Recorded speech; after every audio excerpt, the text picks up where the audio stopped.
49 points, combined points ni Kevin Durant at Bradley Beal. Nanalo ang Phoenix Suns sa OT kontra LA Clippers. Halika't panoorin natin ang magandang laro ng OT kontra LA Clippers. Si Durant po ang nanguna sa points dito sa laro na to. Tingnan nyo, ang 3-point basket ni Durant. Merong screen, tapos 3-point basket from Nurkic. Kung titignan natin, ang duo ng dalawa ay napakaganda. Si Bradley Beal din ay pumapasok dito at umi-score. Si Durant naman ay nagpa-passing ability din dito. Ayan, dadapo ang bola kay Beal. Nasa corner shot. Good for 3. Ayan, si Kevin Durant naman.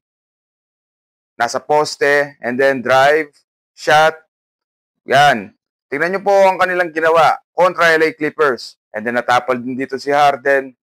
Tapos, ayan na. Transition. Pull up J, 3, good kay Bradley Beal. Sa performance ng dalawa dito na si Kevin Durant at Bradley Beal is napakaganda.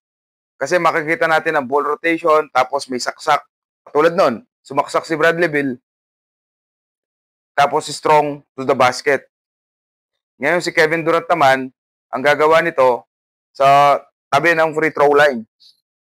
Napakagandang laban ito kung titignan natin kasi nag-OT po ito kontra LA Clippers. Lamang pa dito yung Clippers eh. Kaso, yung aggressiveness nila sa opensa ng Phoenix Suns, yun yung nag-force sa kanila para manalo sa game na to. Ayan, tingnan nyo naman, oh, yung driving basket ni Durant at ni Beal sa game na to is very napaka-aggressive talaga. Tsaka yung mga cutting nila, yung mga pass nila, and then the perimeter jumper talaga, yung isang bagay na nakapagpanalo sila dito. Isa pa, magandang laban ito kasi napakadikit na laban kontra LA Clippers. Akala nga ng mga nanonood is matatalo pa yung Phoenix dito. Kasi home court nga ito ng Clippers. Pero hindi eh. Ayan o, tingnan nyo. Napakalayong tres ni Durant dyan. Pumasok. Lamang pa dito yung LA Clippers sa fourth quarter. 93-99. Tumira ng malay si Harden. Kapos, wala. And then pinasa kay Durant.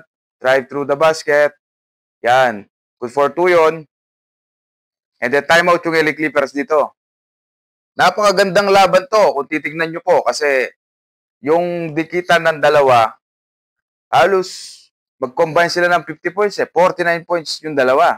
Kaya ito, abangan din natin to. Yung duo nila. Isang duo din to. Meron pa silang Devin Booker. Yan. Titignan natin kung magtutuloy-tuloy ba ang panalo ng Phoenix Suns.